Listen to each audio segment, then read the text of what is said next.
جب تک ہمارے سرمایہ داروں کے دلوں میں درد پیدا نہ ہو، ہمارے مالدار لوگوں کے دلوں میں درد پیدا نہ ہو، اس لیے قرآن کہتا ہے الذی جمع مالہ وعدد، جس انسان نے مال جمع کیا اور متعدد کرتا گیا، ایک گھر، دو گھر، چار گھر، ایک گاڑی، 10 گاڑیاں، بڑھاتا گیا، اللہ کہتا ہے میں ایسے بندے کو جہنم کی آگ کا ایندھن بنا دوں گا، ایندھن بنا دوں گا، کیونکہ جس مقصد کے لیے میں نے تجھے مال دیا تھا، اپنی ضرورت کا لے خرچ کر، اس سے زیادہ جو مال ہے وہ کس کا ہے؟ وہ قوم کے لیے خرچ کرنا ہے، وہ یتیموں کے لیے خرچ کرنا ہے، وہ بیواؤں کے لیے خرچ کرنا ہے۔ کتنے ٹیلنٹڈ آپ کے بچے ہیں، لیکن ہمارے کوئی اتنے سینٹرز نہیں ہیں۔ اب ڈیٹیل اس ٹاپک میں انشاءاللہ اگلی مجالس میں جاؤں گا۔ کام کر رہے ہیں لاہور میں، اسلام آباد میں بہت ہمارے دردمند مومنین کام کر رہے ہیں، ایسی ویب سائٹس ہیں جابس کے نام سے، مختلف چیزوں کے نام سے کمیشن کی تیاریاں کروا رہے ہیں۔ آپ کے بچوں کو اگر وکیل بننا ہے، مختلف شعبوں میں جانا ہے، وہ تیاریاں کروا رہے ہیں، اپنے بلبوتے پہ کام کر رہے ہیں، لیکن یہ تب تک صحیح نہیں ہوگا جب تک ہم سوسائٹی میں ایک چھوٹی سی مثال دوں۔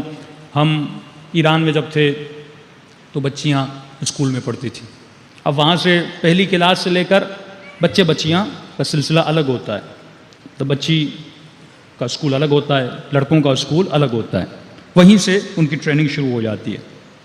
لیکن کافی مولاناز کہتے ہیں مولانا جب ہم پاکستان آئے، اب آپ نے اگر 15-20 اسکول کراچی میں بنا دیے ہیں، لیکن یہ سارے اسکول پورے پاکستان میں تو نہیں ہیں۔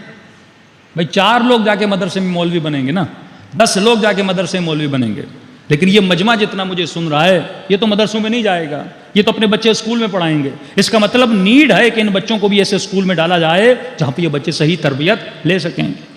تو کہتے ہیں مولانا مجھے اسکول ملا ہی نہیں، بچی 8-9 سال کی ہو چکی ہے لیکن کوئی ایسا اسکول نہیں، وہاں پہ کو ایجوکیشن ہے۔ کچھ کہتے ہیں بچی بالغ نہیں ہے، ساتھ پڑھا لو۔ بھائی تربیت بچپن سے ہوتی ہے، حیا بچپن سے ہوتا ہے۔ ایک بہت اچھا سسٹم جو ایران میں ہم نے دیکھا کہ بچیاں جیسے 9 سال کی ہوتی ہیں تو پورا اسکول بچیوں کے لیے جشن رکھتا ہے، جس کو کہتے ہیں جشن عاطفہ۔ چھوٹی چھوٹی بچیاں، جیسے پتہ چلتا ہے اسکول کو ڈیٹ آف برتھ پتہ ہوتی ہے، جیسے پتہ چلا بچی 9 سال کی ہو گئی مطلب بچی بالغ ہو گئی، تو اسکول میں ایک جشن رکھا جاتا ہے، پورے کلاس میں جو بچیاں 9 سال کی ان کے لیے جشن رکھا جاتا ہے، اور ان کو بتایا جاتا ہے کہ اب تم پر اللہ کی اطاعت واجب ہو چکی ہے، نعمت الہی ہے، اب تم اس قابل ہو کہ اللہ کے مصلی پہ کھڑی ہو جاؤ، 2 رکعت یا 4 رکعت نماز پڑھو۔ اور یہ جشن کیا جاتا ہے، اس جشن میں بچیوں کو چادر گفٹ کے طور پہ دی جاتی ہے۔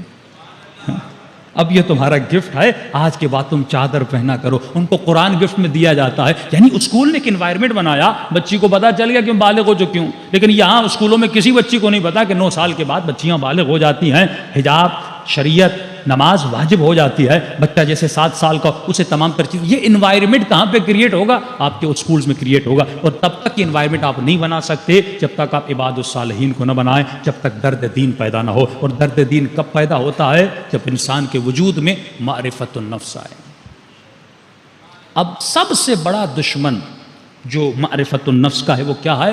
معصومین فرماتے ہیں وہ حب ذات ہے۔ یہ بھی ویسٹرن کلچر اور آئیڈیالوجی کا ایک حصہ ہے۔ حب ذات کو کہتے ہیں سیلفشنس۔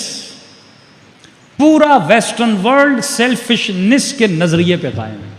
کیا مطلب؟ مجھے اپنا گھر بنانا ہے، مجھے پرواہ نہیں کسی مومن کے پاس گھر ہے کہ نہیں۔ میں نے ایسے 4 بھائی بھی دیکھے کہ ایک بھائی بہت مالدار ہے، دوسرے کے پاس کھانے کے لیے کچھ بھی نہیں ہے۔ یہ کون سا کانسیپٹ ہے؟ یہ سیلفشنس کا کانسیپٹ ہے۔ جوائنٹ فیملی سسٹم اسلامی کلچر کا ایک حصہ ہے، لیکن آہستہ آہستہ ایران تو اس چیز میں تباہ ہو چکا ہے، لیکن پاکستان میں آج پھر بھی کچھ جوائنٹ فیملی سسٹم ابھی بھی باقی، لیکن اسے ختم کیا جا رہا ہے۔ کس کے ذریعے سے؟ ڈرامہ بنا دیا۔ ڈرامے میں کیا دکھایا کہ بیچاری بہت غریب سی بہو ہے اور سانس اس پہ ظلم کیے جا رہی ہے، ظلم پہ ظلم کیے جا رہی ہے، کبھی نند آتی ہے وہ فتنے کرواتی ہے، کبھی سانس آ کے فتنے کرواتی ہے، اور پھر کیا دکھاتے ہیں؟ اس نے بیوی کی مظلومیت میں آ کے الگ سے گھر لے لیا، اب وہاں پہ یہ خوشی کی زندگی گزار رہے ہیں۔ تو ایران میں کہتے ہیں ایک مسئلہ ہے نا تو مسئلہ حل کرو، مسئلہ مٹاؤ نہیں۔ اس کا حل یہ نہیں کہ میں گھر الگ کر دوں، اس کا حل یہ ہے کہ تم اس گھر میں تربیت اہل بیت کو لاؤ، اخلاق اہل بیت کو لاؤ۔ اس ساس کو بتاؤ کہ بہو کے حقوق کیا ہیں، بہو کو بتاؤ کہ ساس کے حقوق کیا ہیں۔ دوسرا، یہ اکنومیکلی کتنا نقصان ہوتا ہے۔ اگر آپ ایک گھر میں جوائنٹ فیملی سسٹم میں رہتے ہیں، 2 بھائی ہیں، 4 بھائی ہیں، تو زمین بھی آپ کم لے رہے ہیں، 2 فلور بنا دیے، 3 فلور ایک گھر میں۔ لیکن اگر یہ جیسے جیسے جدا ہوتے جائیں گے، گھر زیادہ ہوتے جائیں گے، اخراجات بڑھتے جائیں گے، اور کئی ایسی خواتین نے بتایا اب کیا کرتے ہیں، مثلا یورپ یا ویسٹرن ورلڈ میں آپ دیکھیں یہاں پر بھی ہو رہا ہے کہ اگر جوائنٹ فیملی سسٹم ہے، آپ کے بچے ہو گئے، آپ کام پہ چلے گئے، خاتون کہیں چلی گئی بیمار ہو گئی، تو پھپھیاں بچے کو سنبھال لیتی ہیں.